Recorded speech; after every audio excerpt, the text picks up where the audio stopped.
Fox News CEO Roger Ailes weighed in on Jon Stewart leaving The Daily Show, and what he said is just as petty and pathetic as you'd expect.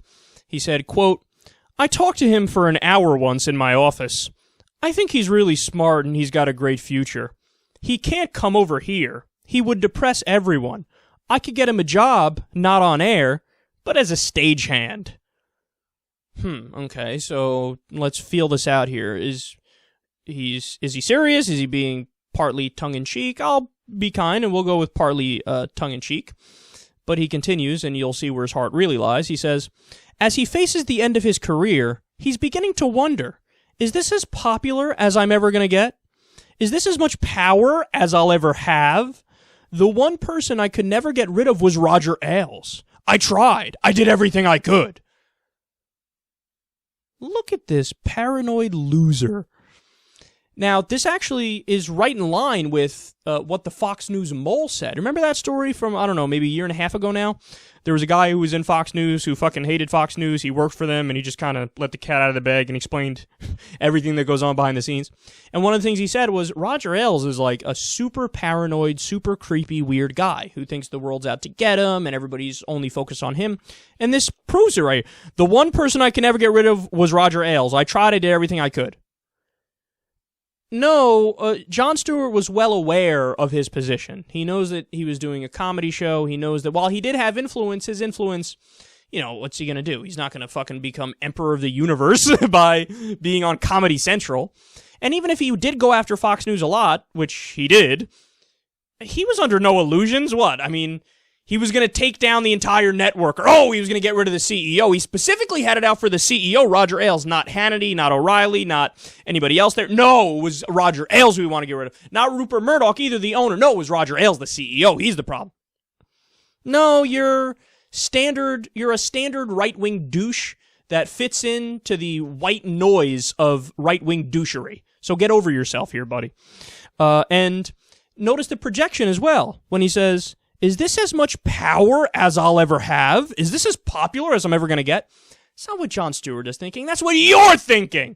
You are the power-hungry, crazy person. Again, I go back to the Fox News mole. He made that perfectly clear. Jon Stewart is a comedian. He's just trying to make people laugh. And as he said, he's like, I'm not dead, guys. I'm still going to go on and do stuff. He'll probably go do some stand-up comedy or get involved in other projects. No matter what he does at this point, he's going to be wildly successful. He's Jon Stewart. And he's already got a tremendous name, a gigantic name. He'll have people knocking down his door 24/7 trying to hire him for different projects. He'll be just fine. And then finally, I saved the best for last. He's feeling unrewarded because Fox News beats him on the amount of money we make on ratings and on popularity. I'm sure it's very depressing when he sits home at night and worries about it. We never did. These guys are too much, man. Now, that comment is even more ironic than you think it is, because Fox News actually tried to compete with Jon Stewart at one point. Did you guys know about this? There was an old show called the Half-Hour Comedy Hour, which was supposed to compete with Jon Stewart. It was supposed to be like the right-wing version of Jon Stewart, where they make everybody laugh, and it's comedy first, politics second, but you drive a message home by doing comedy. Failed miserably. I think they pulled the fucking plug on it during, like, the second episode. They're like, oh my god, this is grotesque. I think I'm dumber having watched this. Oh, my eyes are burning out of my face. No, seriously, it was bad. It was bad. So they failed miserably trying to compete against him. So what do? They flip it. Projection. Classic Republican projection again. He said he's feeling unrewarded because Fox News beats him on the amount of money we make. He's one show on Comedy Central. You are an entire fucking 24-hour network. And by the way, you're not in the same game either, son. You're supposed to do news. We all know you do propaganda, but you're supposed to do news. Again, he does comedy for, as he says, 22 minutes a night, 4 days a week.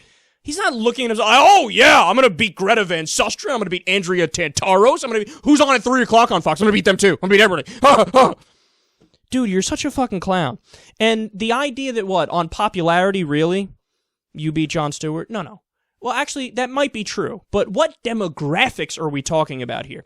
Your demographic is dead in 5 years. That's harsh, right? I'm not sugarcoating it, but it's true. I mean, if you look at the statistics, Fox News viewers on average are about 70 years old. So, yeah, you might be more popular, but you're more popular in the retirement home. And Jon Stewart, virtually all of his listeners and viewers are pretty young. And the idea that Jon Stewart gives a fuck about, believe me, he's rich enough to last multiple lifetimes. I don't think he's actually counting the cents to try to beat Fox News or Roger Ailes. And, I mean, in conclusion, we're dealing with a guy here who, he's the bitter one. He's the one who's always compared himself to everybody else.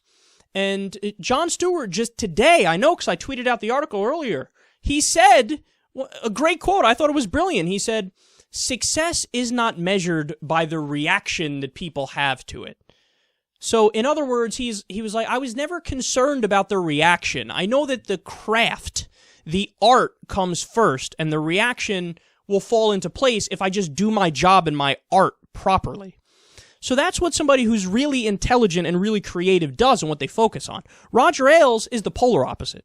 Roger Ailes is like, how can we press just the right button to piss off some Alabama redneck who's angry at the Negroes?